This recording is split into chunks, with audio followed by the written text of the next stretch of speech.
noite a todos.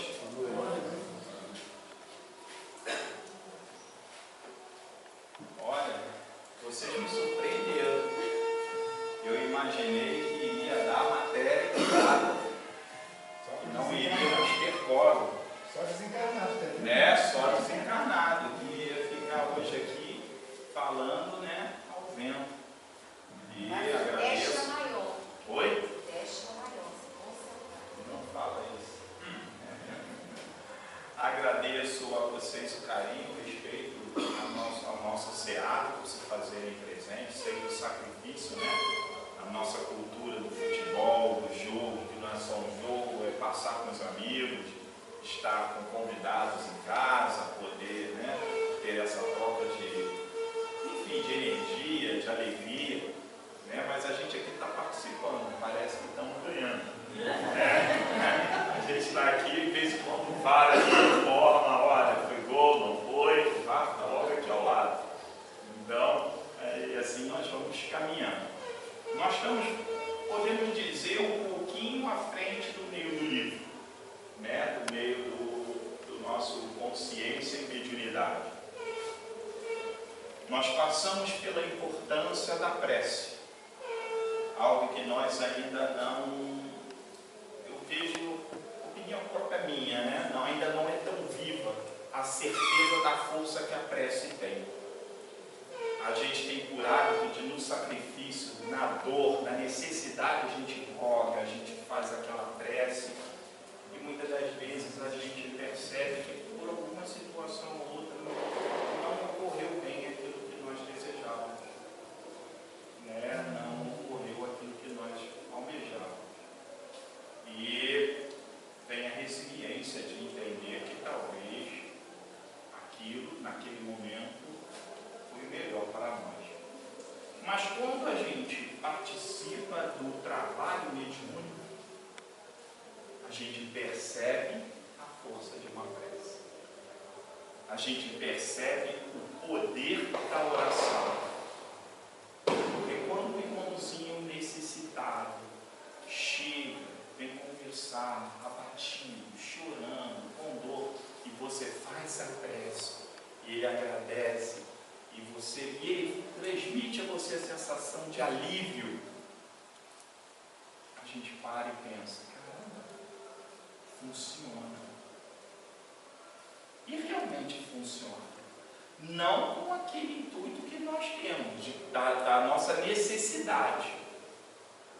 Às vezes nós duvidamos de estarmos em companhias boas. Nós duvidamos se temos proteção. E aí, no trabalho mediúnico, muitas das vezes o irmãozinho vem, mas vocês fazem, mas porque vocês têm luz, porque vocês estão com ele, protegido. Aí a gente para e, peraí, então eu tenho proteção. Eu tenho realmente, né, luz e proteção, porque fora disso a gente acha que não é bem assim, as coisas acontecem, as dificuldades. E aí passamos pela prece no livro e aí a gente entra na meditação. Uma parte inicial, difícil, técnica, importante hoje, como um conhecimento do livro, da gente olhar para trás e entender da necessidade que é da gente se conhecer primeiro. Olhar para dentro de nós, para que nós pudéssemos identificar em nós os nossos vícios, atitudes que nós tomamos de intempestivo, né, de imediato, que são reflexos de vidas passadas, né? Coisas que ainda estão muito fortes em nós e muitas das vezes nós não pensamos. Agimos sem pensar, respondemos, né, discutimos, levantamos o tom, muitas das vezes um ou outro um pouco mais agressivo, e muitas das vezes a gente fala, caramba, não é a personalidade dele. O que aconteceu para ele tomar essa atitude? E através do estudo a gente percebe que isso já está dentro de nós.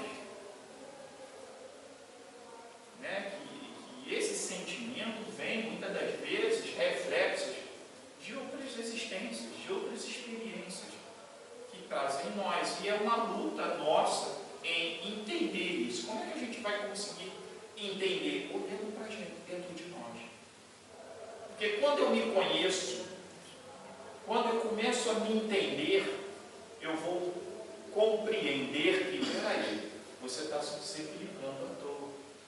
Deixa o irmão ir com o carro. Deixa o irmão ir com a moto. Deixa o irmão falar mais alto. Mas você primeiro precisa se conhecer. E até então, não se falava ainda, né, sobre mediunidade no trabalho. E aí a gente chega no tópico, já nos conhecemos, né, já entendemos quem somos, já lutamos com o nosso ego, com o nosso eu, né, já nos compreendemos como pessoa intimamente. E agora, como é que eu faço para meditar? Existe uma regra? Como é a meditação? Eu preciso ficar com as pernas cruzadas, com as mãozinhas fechadas, olhando para o mar, no pôr do sol. E aí nós começamos a entender que esse sentimento de paz interior, cada um busca, apesar de ter, né, um normativo, uma descrição de passo a passo, mas cada um precisa encontrar o seu caminho. Alguns encontram cuidando de um jardim, cuidando de planta. Outros encontram numa oficina de marcenaria, chega do trabalho, vou fazer um trabalho manual. Alguns encontram através de um crochê, através de uma pintura. Então, essa paz interior que a gente busca, esse equilíbrio, é uma busca individual. O que faz bem para mim, mesmo porque eu ainda não consegui encontrar. Eu juro para vocês que eu já tentei, eu sou terrível com trabalho manual. Eu não consigo. Se eu tiver que fazer um desenho, meu bonequinho é aquele de uma criança de 5 anos, assim, uma bolinha, uma pauzinha, assim. Então, essa coisa manual para mim, eu gosto de planta. Gosto. Mas hoje moro num apartamento. Então, é muito difícil. O que me ajuda muito é caminhar.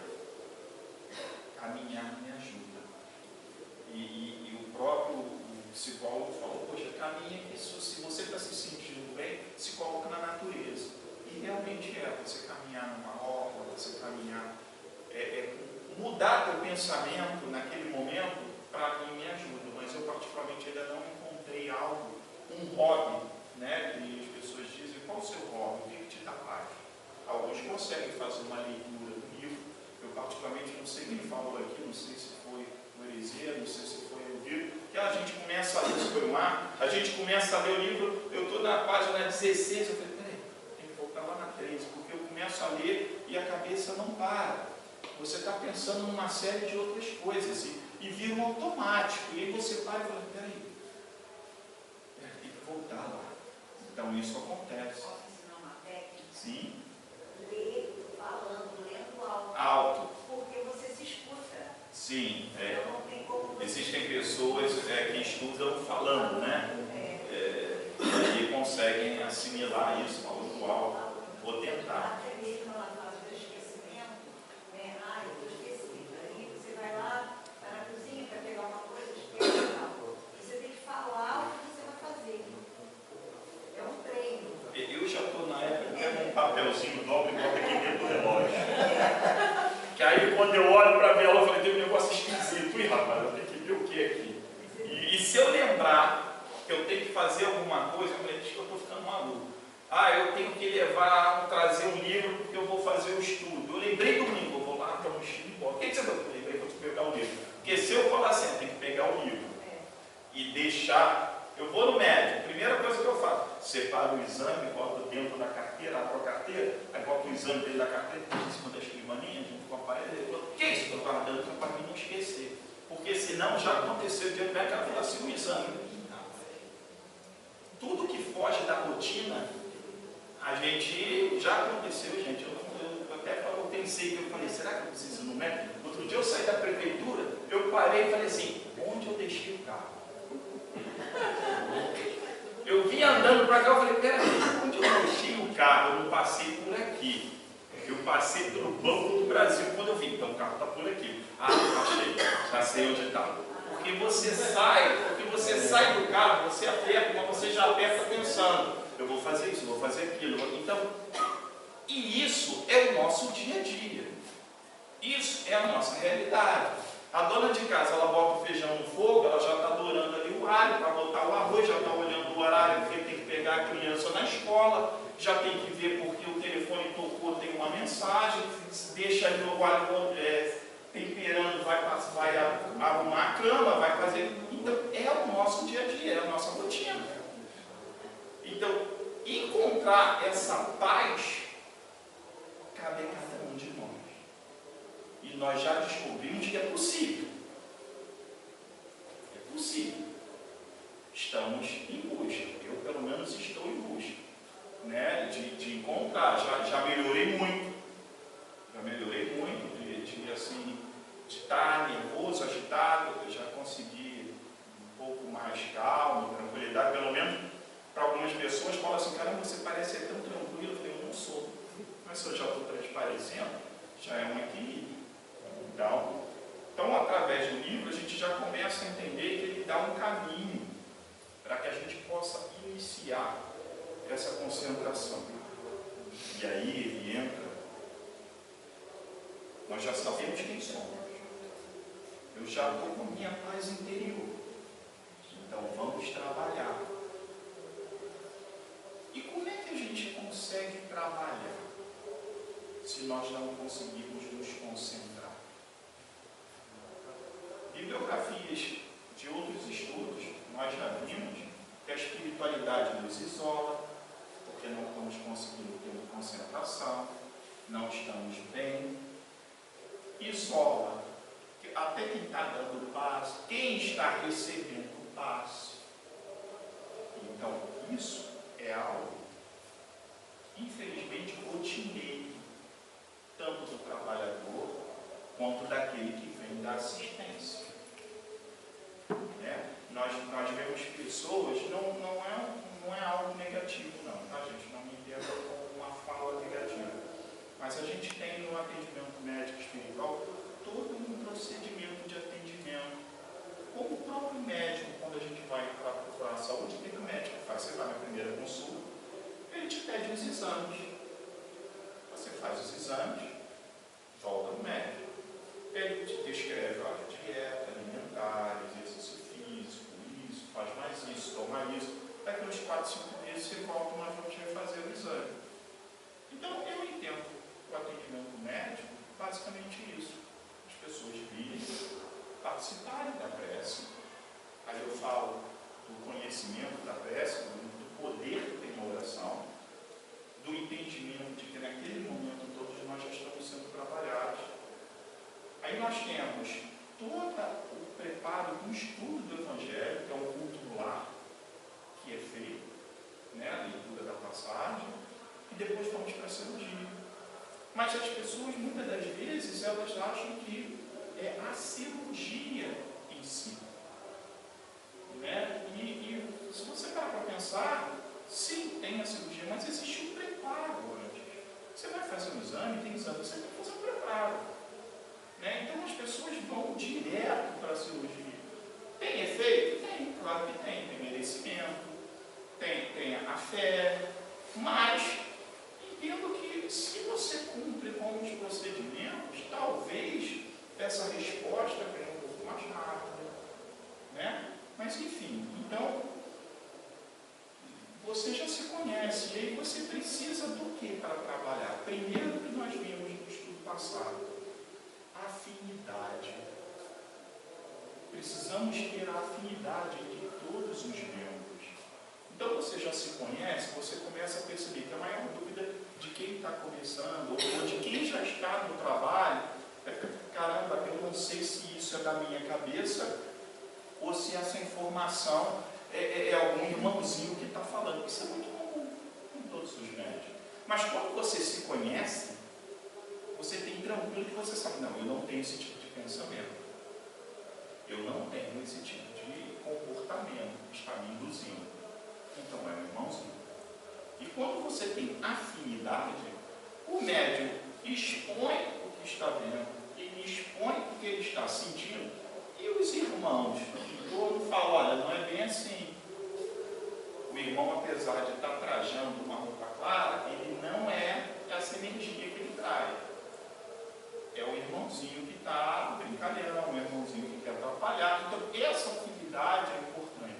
E essa afinidade, ela se conquista no momento, pelo conhecimento de um com o outro e pela concentração. Agora, é difícil se manter concentrado? É. Se nós formos ver literatura médica de alguns especialistas, eles dizem que ninguém consegue se concentrar mais do que 1 hora, ou mais do que alguns minutos, concentrado naquilo, ter um foco. Você não consegue, né, ter um foco de 3, 4 horas exatamente aquilo. Você tem um momento, aquele momento de 40 minutos, 20 minutos, você tem aquele foco, depois você pensa em alguma coisa, aquilo volta. Então, esse trabalho mental de meditação, de controle, de equilíbrio, é importante aqui, para que você possa ter a concentração. Então, muitas das vezes, eu me lembro, né, a pessoa responsável pede para calma, mentaliza um local tranquilo, um local calmo. Muitas das vezes o médium às vezes chega correndo do trabalho, na hora, então também já é difícil. Já na quarta-feira é um pouco mais tranquilo, que todos já estão aqui sendo orientados. Mas segunda-feira a pessoa já chega no horário, então às vezes chega 5 minutos antes, 10 minutos antes, já chega esbaforado, né? Então essa concentração é importante. Então o trabalho de hoje, ele é muito curtinho, né? Então ele vai nos trazer a importância, a necessidade de como a gente manter essa concentração. Mas essa concentração, ela não é só aqui. Essa concentração, ela vai nos trazer essa experiência, essa evolução de nós conseguirmos nos concentrar. Isso vai nos ajudar no ambiente de trabalho. Isso vai nos ajudar no lar. Vai nos ajudar na vida. E nós, com certeza, vamos conseguir ser pessoas diferentes. Porque nem tudo que o outro fala vai chegar até mim de forma agressiva. Né? Entender o outro. Eu sei quem eu sou. Eu sei quem eu sou. Então aquilo não vai me magoar, não vai me ofender. Então, ele dá o exemplo no trabalho, mas não é só aqui. Então, a importância que nós precisamos ter da concentração. Isso até na família. Às vezes a mulher ou o esposo falando, e ela fica nervosa, você não rebatendo, você tendo aquela tranquilidade. Vamos resolver. É diferente de falar de novo, você falando nisso, mais uma vez, caramba, eu cheguei agora. Então, tudo isso é um desenvolvimento que nós trazemos para a nossa vida. Ok? Questão 61. Haverá uma regra prática para o participante de reunião mediúnica alcançar uma concentração firme durante as sessões?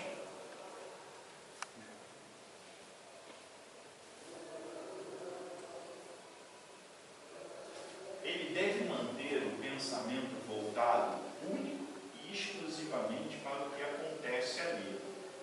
No início, vamos assim falar humanamente. O trabalho é 1 hora. No início, se consegue. Mas ao longo do tempo, em um ou outro momento, a gente acaba perdendo um pouco essa concentração. Seja pela mensagem do irmão que está ao lado, sendo socorrido, seja por algum cliquezinho que dá, caramba, esqueci, amanhã eu tenho que fazer isso, amanhã eu preciso levar isso ao trabalho. Então, né, temos que manter o trabalho, o pensamento só naquele método que nós estamos aqui. Se eu sou por mediúnico, a ideia, estou aqui para servir de instrumento, junto ao meu mentor, com a permissão de Deus, com o apoio da espiritualidade maior, para atender meus irmãos angustiados, sofredores e necessitados. esse é o foco. Diríamos que ele deve ficar mentalmente no ambiente das experimentações, que ele chama de experimentações do socorro, durante todo o tempo em que durarem. Caso não consiga de imediato tal intento, e os pensamentos indesejáveis voltarem, não reaja. Calmamente os afastará e voltará a pensar naquilo a que se propôs. O que eu não reajo? Meu Deus, o que eu estou pensando? Caramba, daqui a pouco meu mentor vai ver que eu estou desequilibrado. Estou desequilibrando toda essa sessão, eu não posso pensar nisso. Eu não posso, hoje eu não estou bem. Não é isso. Caramba, peraí, perdi um pouco a concentração. Pai, aqui me encontro, à sua disposição, auxiliar os irmãos. E aí você novamente busca um contato com a espiritualidade maior. Calmamente os afastará e voltará a pensar apenas naquilo que se propôs. Uma imagem que pode ajudar a compreender isso é de uma mola. Quando se aprisiona com força e em seguida solta, ela reage e retorna com força equivalente à posição de origem. Né? A gente faz isso, o que ela faz? Né? Pula. Com força equivalente à posição de origem. Ao contrário, se a mola for acionada suavemente, segurando-a no retorno, a força se equilibra, tendo conseguido o desiderato de manter a ideia, de manter o pensamento presente. A pessoa aprenderá no passo seguinte a reduzir o fluxo. Então é aquilo. Nós não vamos conseguir evitar que o pensamento venha. É impossível. É impossível. Eu não vou pensar em nada. Tá bom. Bicho aqui, não tem jeito. O pensamento vai vir. E 80%, 90% deles são ruins. Ninguém pensa o dia inteiro, pai, que bom. A gente começa, caramba, foi legal. Poxa, eu estou com uma responsabilidade. Eu estou assumindo uma coisa que eu acho que eu não mereço. É assim. E o que é o lutar? Primeiro, se eu já me conheço, caramba, não tem necessidade de pensar nisso. Eu sou assim, tranquilo. Papai do céu lá me deu, vamos carregar. Vamos lá. Ele acha que eu tenho condições de fazer, vou fazer. Mesmo porque, gente, ele nos conhece melhor do que nós. Eu posso até enganar o Altair. O Altair achar que eu sou super. Mas o lá de cima sabe que eu sou só superficial. É só da boca para fora. O tempo do Luiz não é assim. Posso fazer um comentário? Pode. Eu, há uns anos atrás, numa palestra assim, tipo dessa, um irmão contou um lance que aconteceu comigo numa reunião mediúnica, e isso me gravou bem. Ele era o esclarecedor. Aí ele começou a conversar com o espírito que estava no médico. Aí o espírito virou assim: está pensando que eu não te conheço, rapaz? Eu acompanhei você o dia todo no ônibus, mesmo que tu fez lá no ônibus. Ele disse que ele quase desmontou, mas aí ele conseguiu manter a concentração. Sim, meu irmão, eu também sou falho, mas a gente aqui está para te ajudar. Eu vou tentar te ajudar da melhor maneira possível. A gente que quase desmontou. O que acontece? A nossa ascendência perante os irmãos não é por ser dialogador, não é por ser médico, não é por ser dirigente da casa espírita, não é porque é médico. A ascendência é moral. É moral. Então, quando ele vem conversar com você, ou ele vem debater com você, e você tem as virtudes que se impõem a ele. Não é você levantar a voz, não é você querer discutir com ele. E isso acontece com todos nós. Pensamos besteira? Pensamos. Fazemos besteira? Fazemos. Falamos coisa que não deve? Falamos, mas quem está aqui no segundo horário? Quem está aqui às segundas? Quem está aqui para o estudo? Quem vem domingo para o atendimento médico e se coloca a perder o domingo ou o meio-dia do domingo? Então eu estou em busca. Eu estou em busca. Falo besteira, falo. Eu penso besteira, penso. Eu faço besteira, faço. Mas eu luto. Eu venho aqui. Eu tento. Eu erro? Eu erro. Mas eu estou em busca de ser melhor. Porque as pessoas que não erram, as pessoas que não pensam errado, elas não estão nesse planeta. Ou se estão, são muito poucas. Talvez caberiam nessa sala. Se nós estamos aqui, é para aprender a não pensar mais errado, para aprender a não falar mais nada feio, para aprender a não fazer nada errado. Porque eles sabem que nós fazemos, falamos e pensamos. Então é isso, é essa virtude da persistência na virtude, da persistência na busca de ser melhor, na persistência da busca do conhecimento, é que nos dá a ascendência moral a esse irmão. Porque a resposta é exatamente essa: meu irmão, aqui não há nenhum anjo. Erramos talvez muito mais que você. De onde você está, eu já vi. E aí ele para, porque ele entende, ele conhece. E aí ele para e... Caramba, peraí, é verdade. E não é verdade? Você conversar com uma pessoa, você fez o projeto errado, está tudo errado. Eu falei assim, eu te peço desculpa. Eu fiz isso, mas depois eu percebi que era até você que já te dá uma quebrada, né? É diferente da pessoa, não, mas não está errado. Eu acho que está certo, eu fiz assim, né? Você pode dar uma olhada, está errado. Então, quando você mostra para ele que você também é, que você é igual a ele, mas que mesmo sendo igual, você está de braços estendidos para ajudá-lo, você não está de braços cruzados, você não está com chicote, ou não está apontando o dedo a ele, se torna diferente. Você automaticamente para ele, você expõe uma virtude naquele momento, porque ele nunca teve ninguém para ajudar, porque ele nunca teve ninguém que estendesse a mão, porque ele conhece da espiritualidade, o que ele conheceu na encarnação foi dor, sofrimento, abandono, falta de respeito. E aí muitas das vezes ninguém nunca fez isso por mim. Mas somos nós, a nossa mudança, o nosso eu diferente. Não somos e nunca vamos ser perfeitos, mas a busca de tentar ser melhor nos diferencia, não nos faz superior. Existe uma diferença, nos diferencia, não superior.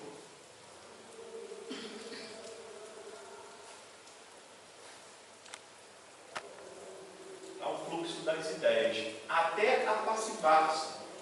Quando precisar fazer o transe mediúnico, ou quando desejar alguma lição importante ali testemunhada, ou orar, quando o espírito da compaixão o envolver, ou ainda, simplesmente, se abandonar nas ondas dos seus sentimentos amorosos. Então, se desconcentrou.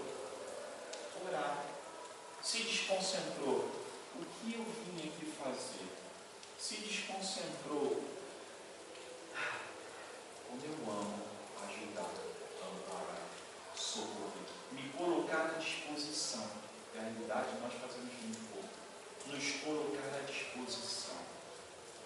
Porque a gente parece, e a gente faz muito pouco. Mas se não é o pouco que nós fazemos, nada se faz. Porque se os 8 que aqui não estiverem presentes, a espiritualidade vai fazer o socorro. Vai, pega ectoplasma, pega da onde?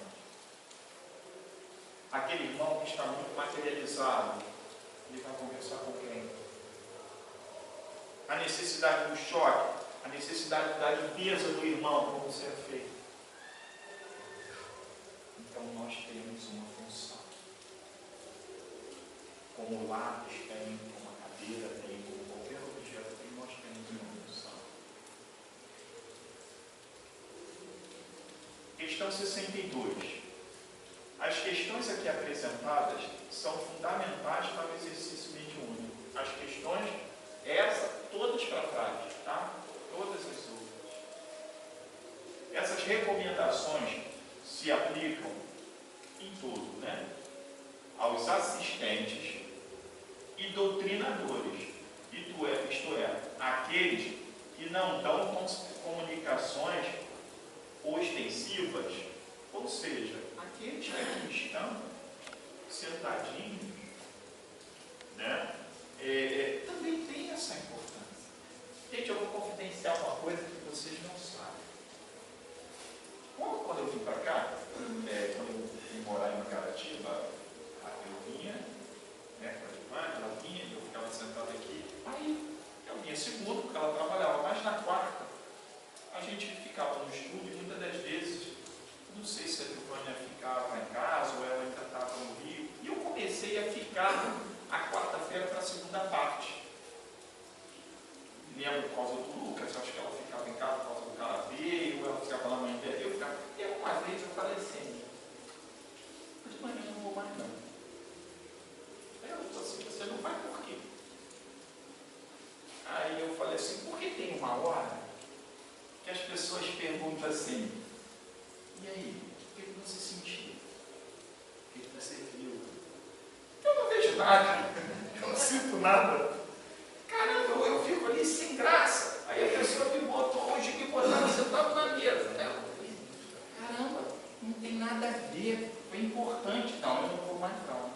E aí eu parei de frequentar a segunda parte da quarta-feira. Vocês vejam assim como a vida muda, como as coisas, como uma hora a gente recebe um puxão de orelha e peraí, levanta. Às vezes vem aquela ripada, né? Nas costas, a gente faz assim, opa, está na hora de levantar. Eu estou confidenciando isso para vocês. Eu falei isso. Eu não vou mais. Porque eu fico ali sentado e aí não fala, eu vi isso, eu senti isso, e você? Aí na outra quarta-feira a pessoa, começou a escrever. A pessoa que estava comigo começou a rabiscar. Eu falei, não é possível. Nada. Lá na nossa casa espírita, a gente fazia um estudo. Aí uma senhora virou para mim e disse assim, vamos fazer essa pergunta sobre isso. Porque ela não sentia nada. Ela virou para mim e disse assim,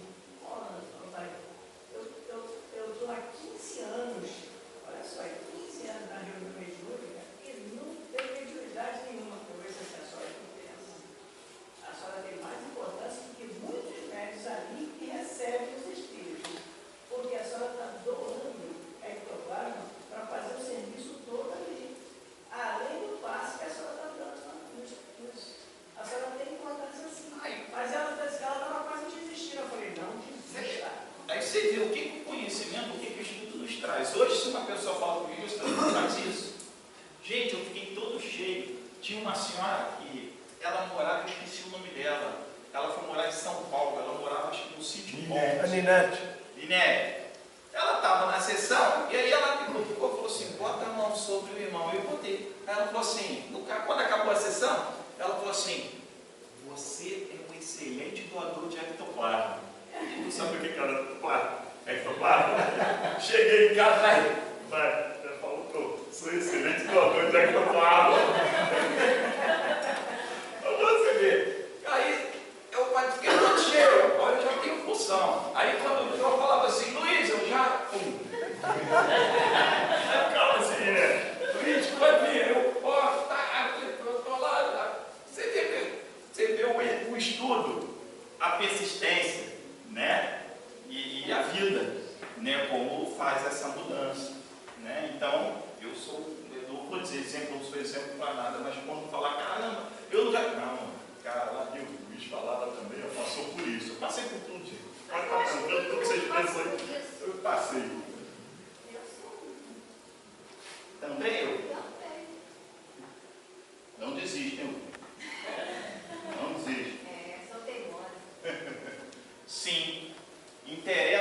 todos os participantes das reuniões mediúnicas. Tais aconselhamentos, por ser uma necessidade comum, o controle da mente, a fim de obter melhores resultados. Porque muitas das vezes o irmãozinho está sentado aqui e acredita que não está fazendo parte do trabalho. Ele é tão importante quanto, porque a prece, as orações, os pensamentos, a energia que ele doa, ele consegue equilibrar o trabalho dos médiuns aqui. Então, isso é importante entender que o trabalho é um conjunto. Não é só o dialogador, não são só os médiuns, mas os assistentes. Todos aqui estão. Hoje, nós estamos fazendo um estudo aqui.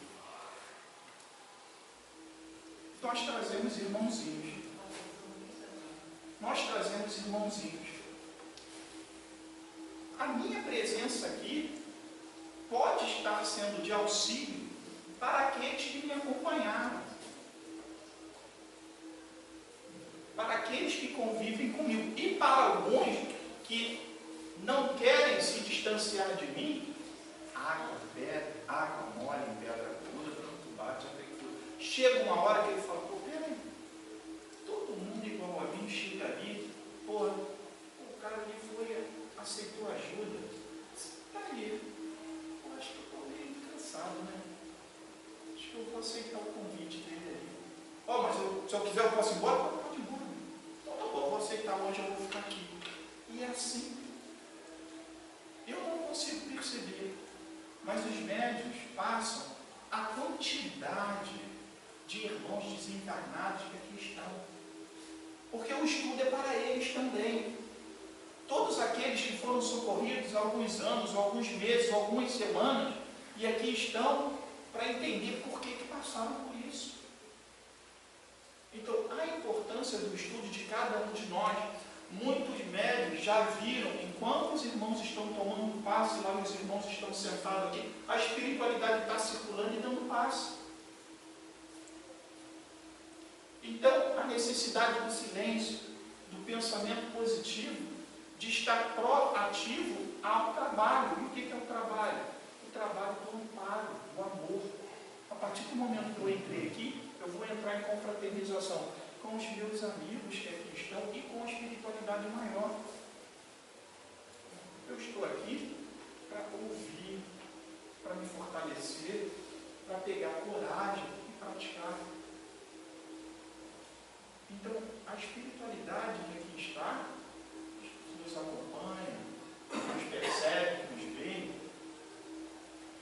estão pegando um pouco disso. O Juarez, ainda há pouco eu falei, foi para você, o Josimar, que o Juarez ele dizia que quarta-feira é o dia do curativo de todos aqueles que foram socorridos na segunda-feira. Porque, meus irmãos, já houve relatos de irmãos que ouviram estudos na cama, na enfermaria. Já houve relato aqui no trabalho de irmãos que ouvem os estudos na enfermaria, que ouvem as orações aonde se encontram. Então não estamos à toa. Conseguimos ter uma concentração de 30, 40 minutos, graças a Deus. Vamos aproveitar esses 30, 40 minutos para nos doar, pensar em amor, no bem, no próximo. Né?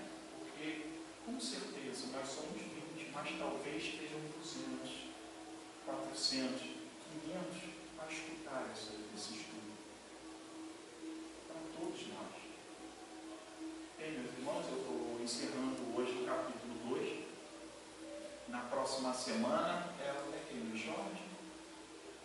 Acho que é o Jorge. Começa a ação. Ação. Bem, meus irmãos, o texto era pequenininho, mas chegamos no horário.